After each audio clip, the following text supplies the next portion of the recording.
నాయుడు గారు గతంలో అనేకమైనటువంటి నిర్ణయాలు తీసుకున్నారు. చర్మకారులు అనేటువంటి వాళ్ళు సమాజంలో అట్టడుగు స్థాయిలో ఉన్నటువంటి వాళ్ళు. ఎవరైతే చర్మాలు సంబంధించినటువంటి దానికి సంబంధించినటువంటి పనులు చేస్తూ ఉన్నారో, చర్మాలు సేకరించే దగ్గరే వరకే ఆగిపోతూ ఉన్నారు. అక్కడి నుంచి వాటిని శుద్ధి చేయటం కానివ్వండి, వాటిని విలువైనటువంటి వస్తువులుగా మార్చడంలో కానివ్వండి, ఉత్పాదక రంగంలోకి తీసుకెళ్ళటం కానివ్వండి, ఇవన్నీ కూడా ప్రైవేటు వ్యక్తుల చేతుల్లో ఉన్నాయి. దీనిని చర్మకారులకే అందేటట్టుగా చేసి వాళ్ళ జీవితాల్లో వెలుగు నింపాలని గతంలో చంద్రబాబు నాయుడు గారు దీని మీద ఆలోచన చేసి రాష్ట్ర వ్యాప్తంగా భూములు కేటాయింపు చేసి మీడియం మెగా పార్కులు, మీడియం మెగా పార్కులు లాంటివి ఏర్పాటు చేసి చర్మకారులు ఆ ప్రాంతంలో ఉన్నటువంటి వాళ్ళు వాటి ఉత్పత్తుల్ని, చెప్పులు కానివ్వండి, షూస్ కానివ్వండి, బెల్టులు కానివ్వండి, లెదర్కి సంబంధించినటువంటి ఉత్పత్తులు తయారు చేసుకొని వాళ్ళు జీవనాన్ని మెరుగుపరుచుకోవటం కోసం ప్రయత్నాలు చేయాలని చెప్పేసి ఆనాడు ఆలోచించడం జరిగింది. దానిలో భాగంగా శ్రీకాకుళం, విజయనగరం, అట్లాగే విజయవాడ, గుంటూరు, ప్రకాశం, తిరుపతి, అనంతపురం అనేక జిల్లాల్లో ఈ పార్కుల కోసం గతంలో చంద్రబాబు నాయుడు గారు 20 ఎకరాలు, 30 ఎకరాలు అట్లా అనేక చోట్ల అక్కడ ఉన్నటువంటి అవకాశాన్ని బట్టి భూములు కేటాయించడం జరిగింది. జగన్మోహన్ రెడ్డి అధికారంలోకి వచ్చిన తర్వాత ఈ వర్గాలకి సంబంధించినటువంటి ఏదైతే చంద్రబాబు నాయుడు గారు భూములు కేటాయించాడో ఆ భూముల్ని అభివృద్ధి చేయకపోగా వీటిని మొత్తాన్ని కూడా దోచుకునేటువంటి ప్రయత్నం చేశాడు. ఉదాహరణ కనుక చూస్తే అడిగొప్పల్లో దాదాపు 34 ఎకరాల 65 సెంట్లని చంద్రబాబు నాయుడు గారు ఆ రోజు 10 ఏళ్ల క్రితం కేటాయించి ఎప్పటికైనా దీని ద్వారా ఆ ప్రాంతంలో ఒక మ్యానుఫ్యాక్చరింగ్ యూనిట్ లాంటిది తీసుకొచ్చి మాచర్ల తదితర ప్రాంతం అంతా చర్మకారులకు ఉపయోగపడే విధంగా ఉండాలని భావిస్తే జగన్మోహన్ రెడ్డి అధికారంలోకి వచ్చిన తర్వాత వైసీపీకి సంబంధించినటువంటి వాళ్ళకి భూములు కేటాయింపు పేరు మీద వాళ్ళకి చెందే విధంగా దాదాపు 15 ఎకరాలు వెంచరేసినట్టుగా, ఒక 4 ఎకరాలు వాళ్ళకి సంబంధించినటువంటి రౌడీలకి ఇచ్చే విధంగా చేసినటువంటి పరిస్థితి అక్కడ కనపడతా ఉంది. నిన్నగాక మొన్న నేను అడిగొప్పలు వెళ్ళాను. అక్కడ చూస్తే రోడ్డు పక్కనే అది విలువైనటువంటి స్థలం, దాదాపు కోట్ల రూపాయలు విలువ చేసేటువంటి భూములు. ఆ భూముల్లో జగన్మోహన్ రెడ్డి ఎవరికైతే బినామీ పేర్ల మీద ఇళ్ల స్థలాలకని కేటాయించారో ఒక్కరి కూడా అక్కడికి రానటువంటి పరిస్థితి ఉంది. అది మొత్తం కూడా అన్యాక్రాంతం చేయడానికి ప్రయత్నాలు జరిగినట్టుగా ఉంది. మేము వెళ్ళిన తర్వాత అక్కడ రెవెన్యూ అధికారులు మొత్తాన్ని కూడా పిలిచి ఎవరైతే నిజమైనటువంటి ఇళ్ల పట్టాలకి అర్హులుగా ఉన్నారో వాళ్ళని గుర్తించి వాళ్ళకి అవసరమైతే పక్కన ల్యాండ్స్ అయినా ఇళ్ల స్థలాలైనా కేటాయిద్దాం, కానీ ఇది ఎవరికైతే చర్మ పరిశ్రమ అభివృద్ధి కోసం ఇచ్చారో దానిని మాత్రం అన్యాక్రాంతం కానివద్దని చెప్పేసి చెప్పడం జరిగింది. విజయవాడ నడిబొడ్డులో ఉన్నటువంటి విలువైనటువంటి 100 కోట్లు విలువ చేసేటువంటి 1 ఎకరం భూమిని అక్కడ కూడా గతంలో జగన్మోహన్ రెడ్డి తాబేదారులకి వచ్చే విధంగా అప్పుడున్నటువంటి చైర్మన్ తోటి చేస్తే అతను ఇప్పుడు కోర్టు కేసి దాన్ని ఇబ్బంది పెట్టేటువంటి పరిస్థితి తీసుకొస్తా ఉన్నాడు. తప్పుడు పద్ధతిలో వెళ్ళేటువంటి వాళ్ళ మీద క్రిమినల్ చర్యలు తీసుకోవడానికి కూడా మేము వెనకాడతలేదు. ఇప్పుడు మా ముందు 2 ప్రధానమైనటువంటి లక్ష్యాలు ఉన్నాయి.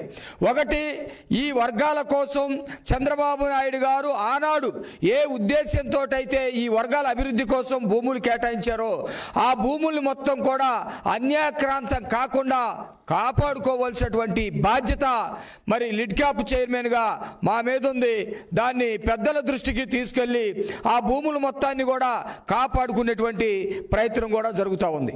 అదే క్రమంలో లిడ్ క్యాప్ ద్వారా అనేకమైనటువంటి చర్మకారులు ఎవరైతే ఉన్నారో చర్మాల్ని చర్మాలు సేకరించేటువంటి వాళ్ళు కానీ, చర్మాలని భద్రపరిచేటువంటి వాళ్ళు కానీ, చర్మాలని ఎక్స్పోర్ట్ చేసేటువంటి వాళ్ళు కానీ, ఎక్స్పోర్ట్ అయిన తర్వాత కొంత ప్రాసెస్ జరిగిన తర్వాత వాటిని తీసుకొచ్చి ఈ లెదర్ ఉత్పత్తుల్ని చేసేటువంటి వాళ్ళని కానీ వీళ్ళ మొత్తాన్ని కూడా గ్యాదర్ చేసి వీళ్ళకి జీవనోపాధి మెరుగుపరిచే విధంగా మేము ప్రయత్నాలు చేస్తూ ఉన్నామని ఈ సందర్భంగా తెలియజేస్తూ ఉన్నాం.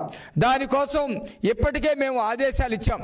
ఆంధ్రప్రదేశ్లో మొత్తం ఉన్నటువంటి పాత ఉమ్మడి జిల్లాలు ఏవైతే 13 జిల్లాలు ఉన్నాయో ఈ 13 జిల్లాల్లో ఉన్నటువంటి చర్మకారుల యొక్క డేటా తీయటం జరుగుతూ ఉంది. గతంలో తెలుగుదేశం ప్రభుత్వం ఉన్నప్పుడు దాదాపు రాష్ట్ర వ్యాప్తంగా 30,000 మందికి ట్రైనింగ్ ఇచ్చినటువంటి పరిస్థితి ఉంది. వాళ్ళలో ఇప్పుడు ఎంతమంది ఉన్నారు, లేకపోతే మళ్ళా మెరుగైనటువంటి శిక్షణ ఇవ్వటానికి తీసుకోవటానికి ఎంతమంది సిద్ధంగా ఉన్నారనే ఆ డేటా కూడా కలెక్ట్ చేస్తూ ఉన్నాం.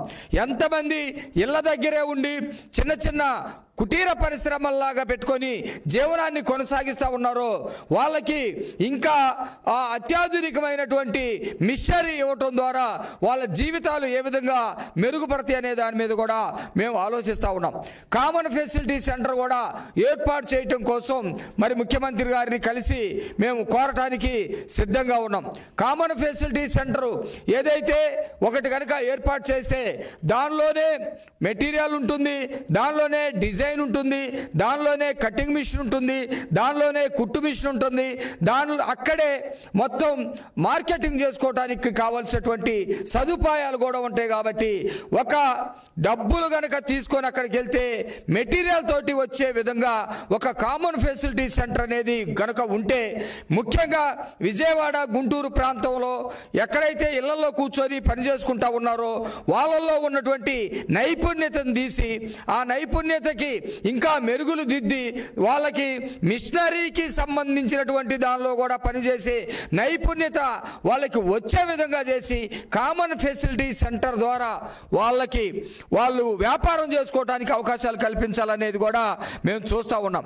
అట్లాగే కోఆపరేటివ్ సొసైటీలు వ్యవసాయ రంగంలో కానివ్వండి, లేకపోతే చేనేత రంగంలో కానివ్వండి, రకరకాల రంగాల్లో పాల ఉత్పత్తులకు సంబంధించినటువంటి వాటిలో కానివ్వండి కోఆపరేటివ్ సొసైటీలు ఉన్నాయి.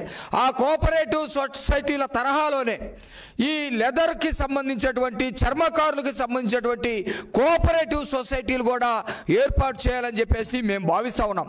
కోఆపరేటివ్ సొసైటీలు ఏర్పాటు చేయటం ద్వారా వారికి ప్రైవేటు వ్యక్తుల ద్వారా కొంత బిజినెస్ డీల్స్ ఏర్పాటు చేసుకొని వారికి లెదర్ కొనే దగ్గర కానివ్వండి, లేకపోతే భద్రపరిచే దగ్గర కానివ్వండి కొంత ట్రైనింగ్ ఇచ్చి వాళ్ళకి కావలసినటువంటి ఏర్పాట్లు చేయటం, వాళ్ళకు కూడా ఆర్థికంగా సహాయం చేసేటట్టుగా లోన్లు వచ్చేటట్టుగా చేయటం కోసం కోఆపరేటివ్ సొసైటీలు ఏర్పాటు చేస్తూ ఉన్నాం.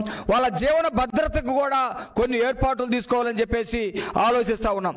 ఏది ఏమైనా ఆంధ్రప్రదేశ్లో చర్మ పారిశ్రామిక అభివృద్ధికి మంచి అవకాశాలు ఉన్నాయి. ఇక్కడ ఉన్నటువంటి యువతని ఆ వైపుగా తీసుకెళ్లాల్సినటువంటి దానిని కూడా మేము గుర్తించి ముందుకు తీసుకెళ్లేటువంటి ప్రయత్నాలు చేస్తూ ఉన్నాం. ఆంధ్రప్రదేశ్లో ముఖ్యంగా చర్మకార వృత్తి చేసుకున్నటువంటి మాదిగ కులానికి సంబంధించినటువంటి ఎవరైతే ఉన్నారో ఆ వృత్తినే నమ్ముకున్నటువంటి వాళ్ళల్లో నైపుణ్యత పెంచే విధంగా ముందుకు తీసుకెళ్తా ఉన్నాం. ఇదొక అంశం అయితే, రెండో అంశం దీనిని పెద్ద బిజినెస్ సెంటర్గా మార్చాల్సినటువంటి అవసరం ఉంది. మొత్తం భారతదేశం నుంచి ఎక్స్పోర్ట్ అవుతున్నటువంటి లెదర్లో ఆంధ్రప్రదేశ్ 2వ స్థానంలో ఉంది. ఈ ఎక్స్పోర్ట్ చేసేటువంటి వాళ్ళందరూ కూడా ప్రైవేటు వ్యక్తులు ఉండటం వల్ల ఎవరైతే చర్మాలని కోస్తా ఉన్నారో, చర్మాలు సేకరిస్తూ ఉన్నారో వాళ్ళకి సంబంధించి విలువ లేకుండా పోతా ఉంది. వాళ్ళు సేకరించినటువంటి చర్మాలకి సరైనటువంటి ధర రానటువంటి పరిస్థితి ఉంది. కాబట్టి కోఆపరేటివ్ సొసైటీల ద్వారా ప్రభుత్వం వాళ్ళకి కొంత అవకాశాలు కల్పించడం ద్వారా సరైనటువంటి ధర వచ్చే విధంగా చేయాలనేటువంటి ఒక ప్రయత్నం చేస్తూ ఉన్నాం. అట్లాగే శుద్ధి కర్మాగారాలు ఇక్కడ ఏమీ లేవు, మొత్తం చెన్నై బేస్డ్గా జరుగుతూ ఉంది. ముఖ్యమంత్రి గౌరవనీయులు చంద్రబాబు నాయుడు గారితో, లోకేష్ గారితో మాట్లాడి, మా సోషల్ వెల్ఫేర్ మినిస్టర్ గారితో కూడా మాట్లాడి ఆంధ్రప్రదేశ్లో ఒక వెట్ బ్లూ సెంటర్ ఏర్పాటు చేయాలని చెప్పేసి మేము కోరుతా ఉన్నాం. అట్లాగే ఒక టానరీ కూడా ఏర్పాటు చేయాలి. వెట్ బ్లూ సెంటర్ కనుక చేస్తే ఈ పచ్చి చర్మాలని శుద్ధి చేసి ముడి పరిశ్రమలుగా మార్చుకునేటువంటి అవకాశం ఉంది. అట్లాగే టాండరీ కనుక వస్తే అక్కడ ఉత్పత్తికి కావాల్సినటువంటి మెటీరియల్ మొత్తాన్ని కూడా తయారు చేసుకునేటువంటి అవకాశం ఉంది. ఇప్పటికే కొన్ని దేశాల వాళ్ళతోటి మేము కొన్ని సంప్రదింపులు జరుపుతూ ఉన్నాం. ఆ సంప్రదింపులు కనుక సక్సెస్ కనుక అయితే ఆంధ్రప్రదేశ్లో చర్మ పారిశ్రామిక అభివృద్ధికి మరి బాటలు పడేటువంటి అవకాశం ఉంది. తద్వారా చర్మకార వృత్తిలో ఉన్నటువంటి వాళ్ళకి లేకపోతే దీన్ని నైపుణ్యంగా విద్యగా అభ్యసించినటువంటి వారికి మంచి జీవనోపాధి అవకాశాలు దొరుకుతాయి. అట్లాగే పరిశ్రమీకరణ కూడా జరిగితే మంచి జీవన అవకాశాలు దొరికేటువంటి అవకాశాలు ఉన్నాయని దాని మీద దృష్టి పెడతా ఉన్నామని చెప్పేసి మేము ఈ సందర్భంగా తెలియజేస్తా ఉన్నాం.